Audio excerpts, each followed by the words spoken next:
Все мы знаем, что 11 сентября в 10 часов Верховный суд Крыма будет оглашать приговор Ахтему Чийгозу. Огромное количество людей через разговоры, через социальные сети призвали соотечественников, людей разных национальностей, прийти и проявить солидарность с Ахтемом Чийгозом в день вынесения ему приговора.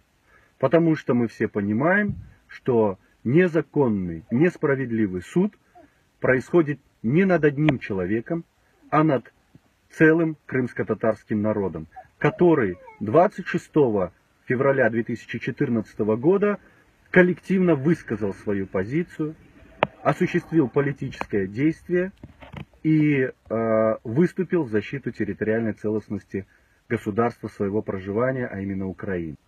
Не забывайте, Ахтем Чийгоз нуждается в нашей поддержке.